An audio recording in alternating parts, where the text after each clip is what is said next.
चलो इनको मैं 10 दिन में 1-1 लाख रुपए दूंगा आज से। किनको नाम बताओ यार? जफर हुसैन बेच तनवीर खान 1-1 लाख रुपए आज से 10 दिन के अंदर मकान पका। आज से 10 दिन के अंदर इन दो को 1-1 लाख रुपए आएगा।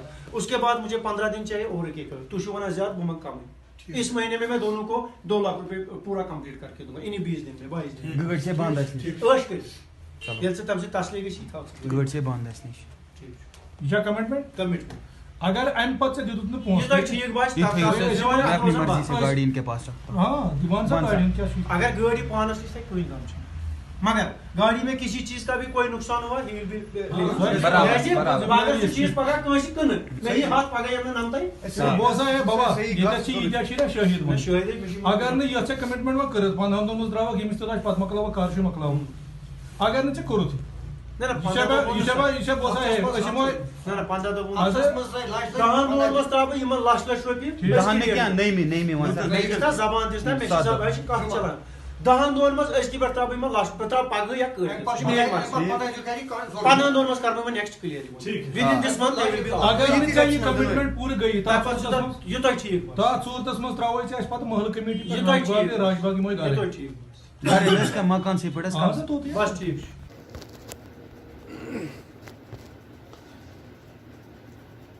तो फ्रेंड्स जो आपने ये अभी इस बंदे की बातें सुनी, इसके वादे सुने और इसकी कमिटमेंट सुनी कि मैं पैसे दूंगा।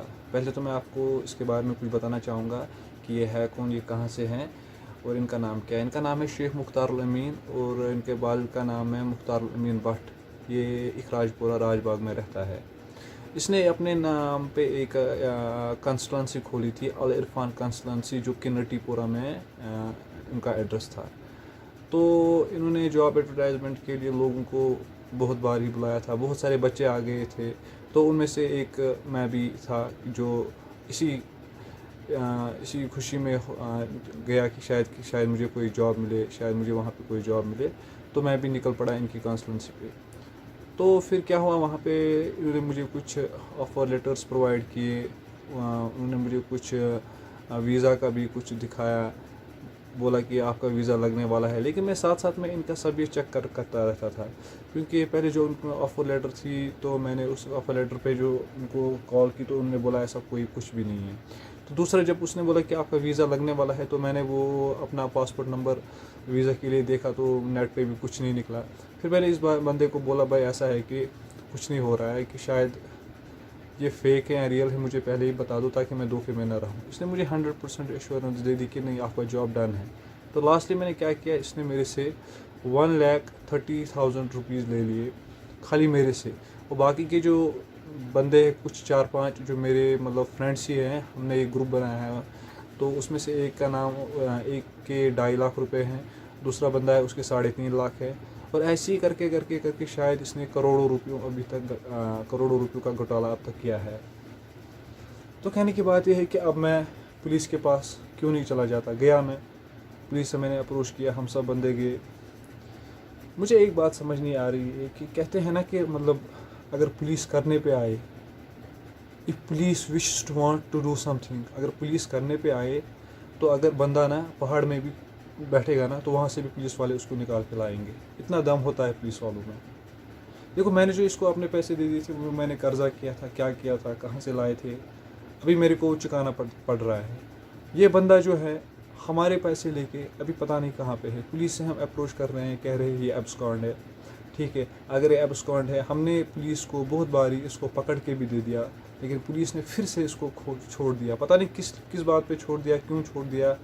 ये राजबाग पुलिस स्टेशन की मैं बात कर रहा हूँ। वहाँ पे हम गए थे 2-3 बंदे, हमने वहाँ पे इसको बोला था इसके वेयर अबाउट्स के बारे में कि बंदा कहाँ है। तो अब मुझे लास्टली इतना बोलना है आपसे कि मतलब अब कोई यहाँ पे कोई ऐसा भरोसा रहा ही नहीं कि हम पुलिस से अप्रोच करें, वरना अगर पुलिस चाहे तो इस बंदे को क्यों नहीं लाए। अभी मुझे पुलिस कह रही है कि एब्सकॉन्ड है, ठीक है मैं मान रहा हूँ अगर एब्सकॉन्ड है, एटलीस्ट उन बच्चों का सोचो जिन्होंने पैसे लाए हैं कहीं से भी, उनके माँ बाप ने कहाँ से वो पैसे लाए हैं, किस जोखिम का सहारा लेके वो पैसे उन्होंने लाए हैं, और फिर ऐसे बंदे ये पैसे खाते हैं। पहले तो गवर्नमेंट से अपील की होनी चाहिए कि ऐसी कंसल्टेंसियाँ जो होती है वो बंद ही होनी चाहिए, क्योंकि रजिस्ट्रेशन वाली जो होती है, इनको रजिस्ट्रेशन दे दो, लेकिन दे दो किसी बुनियाद पे, ताकि मतलब जब किसी का कोई कंटैक्ट बाहर होता है वही कंसल्टेंसी खोलता है। ऐसे चोर बंदे जो होते हैं दूसरों का फिर खून पसीने की कमाई जो होती है वो खा लेते हैं।